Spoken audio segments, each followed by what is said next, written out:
ধর্মীয় বয়ানে বেহেশত বা স্বর্গের বর্ণনা শুনেছি, হয়তো মানুষের দ্বারা স্বর্গীয় বাগান সৃষ্টি সম্ভব নয়।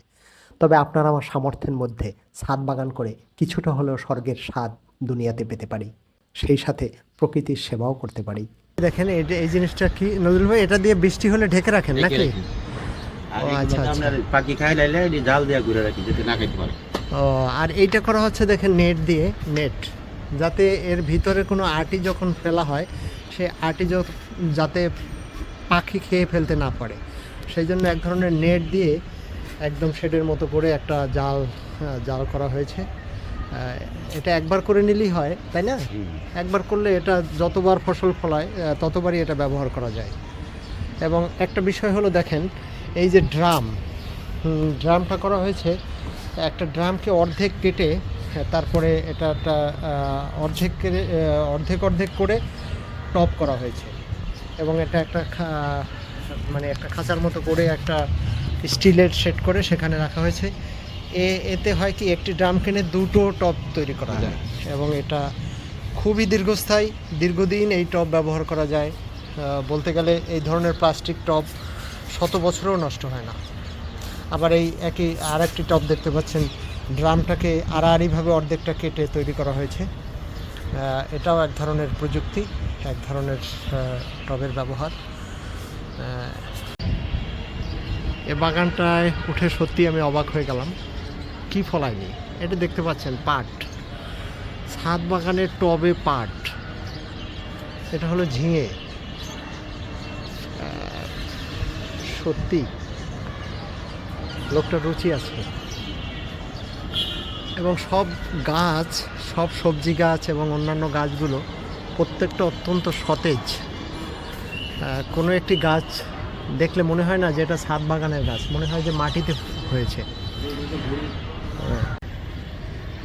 এ দেখতে পাচ্ছেন এক ধরনের মরিচ, ছোট ছোট, অনেক ছোট, খুদে মরিচ বলে এটাকে। খুবই ঝাল, প্রচণ্ড ঝাল। দেখেন অনেকগুলো ড্রাগন ফলের গাছ আছে। ড্রাগন ফল কেবল ছোট পর্যায়ে আছে, এখনও পাকেনি।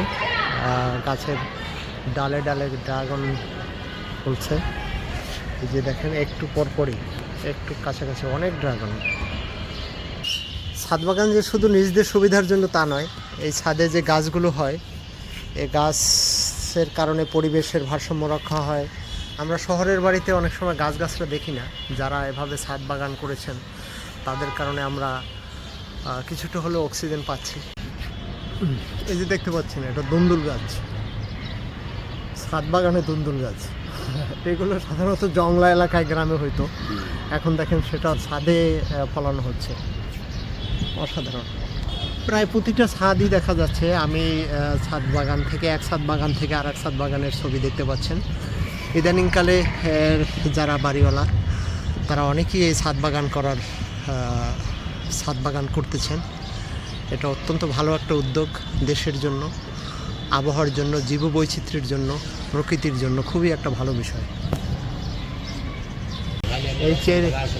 এই যে চেরি গাছ, অনেক বড় একটা চেরি গাছ হয়েছে। আমি দেখাচ্ছি গাছটা পুরোটাই। এই যে চেরি গাছ, যে চেরি ফল অনেক সুস্বাদু এবং দামি ফল, এবং লাল লাল যে চেরি ফল বিভিন্ন মশলা হিসেবে ব্যবহার হয় চেরি ফলটা। এটা একটা ছাদ, এখানে বেগুন গাছ আছে। এটা কি গাছ? ঢেঁড়স। এই যে ঢেঁড়স ফলানো হয়েছে। এই যে দেখেন আম, ছোট ছোট আম গাছে প্রচুর আম ধরেছে, প্রচুর, মানে অস্বাভাবিক। আমগুলো ঝরে যায় না, থাকে। আবার একই সাথে দেখেন এখানে ফুল। এই যে আমি অবাক হলাম, একই সাথে ফুল, একই সাথে আম। এটা হলো আপনার দেখেন, এই যে আর একটা টব তৈরি করা হয়েছে এখানে। এটা ফিক্সড, পার্মানেন্ট। এটা কখনোই, এটা একমাত্র সম্ভব যে যখন বাড়িটা করে তখনই হয়তো করে নিয়েছে। এখানে পুঁইশাক, প্রচুর পুঁইশাক হয়েছে এবং খুবই মানে সার ছাড়া পুঁইশাক মনে হচ্ছে। এরকম যদি সবাই উদ্যোগ নেয়, সবাই যদি এভাবে চেষ্টা করে, তাহলে মনে হয় আমাদের দেশে এই যে সবজির এখন 50 থেকে 70-80 টাকা পর্যন্ত বিভিন্ন সবজির দাম কেজি প্রতি, এভাবে যদি সবাই সবজি ফলানোর চেষ্টা করে ছাদে বিভিন্ন জায়গায়, তাহলে হয়তো এক সময় দামটা কমে আসবে। ইদানিং বেশিরভাগ মানুষই ছাদ বাগানের প্রতি ঝুঁকেছেন, অর্থাৎ একই বাগানের ছাদটাকেও কাজে লাগানো যাচ্ছে, আবার ধরেন সেই বাগান থেকে বিভিন্ন ফসল ফলিয়ে খাওয়া যাচ্ছে। বাংলাদেশের প্রেক্ষাপটে বিশেষ করে শহরে ইদানিং প্রায় বিল্ডিংয়ে মানুষ ছাদ বাগান করছে। পাশে ছোট্ট কমিউনিটি হল রুম হয়, এখানে বিভিন্ন অনুষ্ঠান হয়, মানুষ হাঁটাহাঁটি কখনো ব্যায়াম করতে পারে। ছাদ বাগান করার ফলে শহরের দূষিত বাতাসে কিছুটা হলে অক্সিজেন সরবরাহ হয়, আবার পরিবেশের ভারসাম্য রক্ষা হয়। ছাদ বাগানে বিভিন্ন ধরনের ফুল, ফল, সবজি এবং সৌন্দর্য বর্ধনকারী গাছ বা উদ্ভিদ দিয়ে সজ্জিত করা হয়। একটি ছাদ বাগান তৈরির জন্য মূলত যেসব ধাপ অনুসরণ করতে হয় তার মধ্যে প্রথমে ছাদের জায়গা ও পরিবেশ অনুযায়ী পরিকল্পনা ও নকশা তৈরি করতে হবে। সঠিক গাছ নির্বাচন করতে হবে যা ছাদের পরিবেশে ভালোভাবে বৃদ্ধি পায়। এক্ষেত্রে ফলের গাছ, শাকসবজি, ফুল গাছ নির্বাচন করা যেতে পারে। বাগানে সঠিক ড্রেনেজ সিস্টেম, জলের ব্যবস্থা নিশ্চিত করতে হবে। চাইলে একই সাথে বৃষ্টির পানি সংরক্ষণের ব্যবস্থাও করতে পারেন। গাছের জন্য উর্বর মাটি এবং প্রয়োজনীয় সার ব্যবহার করতে হবে। বাগানের গাছের জন্য প্রয়োজনীয় পুষ্টি নিশ্চিত করতে হবে। গাছের ধরন অনুযায়ী পাত্র বা কন্টেইনার বাছাই এবং সহজে পরিচালিত ও ব্যবস্থাপনা করা যায় এমন পাত্রের ব্যবস্থা করতে হবে। নিয়মিত জল দেওয়া, সার প্রদান, রোদ ও ছায়া নিয়ন্ত্রণ, পোকামাকড় ও রোগ নিয়ন্ত্রণের জন্য খুব সতর্ক থাকতে হবে। ছাদ বাগান করায় যে ধরনের লাভ হতে পারে: ছাদ বাগানের ছায়া থাকার কারণে ছাদের তাপমাত্রা নিয়ন্ত্রণে সহায়ক হয় এবং গরমে ছাদের উপর চাপ কমায়। ছাদ বাগান তৈরি করার মাধ্যমে আপনি একটি সবুজ এবং সতেজ পরিবেশ পেতে পারেন, যা আপনার জীবনের মান উন্নত করবে। এটি কার্বন ডাই অক্সাইড শোষণ করে এবং বায়ুর মান উন্নত করে।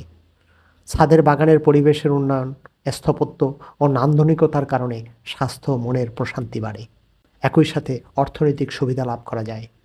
এটি এক ধরনের বিনোদন হতে পারে, যা অবসর সময় ভালো সময় কাটানোর জন্য উপযোগী। এগুলো ছাড়া ছাদ বাগান একটি সবুজ, স্বাস্থ্যকর জীবনধারা গড়ে তুলতে সহায়ক। এগুলো ছাড়াও ছাদ বাগান একটি সবুজ, স্বাস্থ্যকর জীবনধারা গড়ে তুলতে সহায়ক। আশা করি ভালো লাগলে চ্যানেলটি সাবস্ক্রাইব করে সঙ্গে থাকবেন। ধন্যবাদ।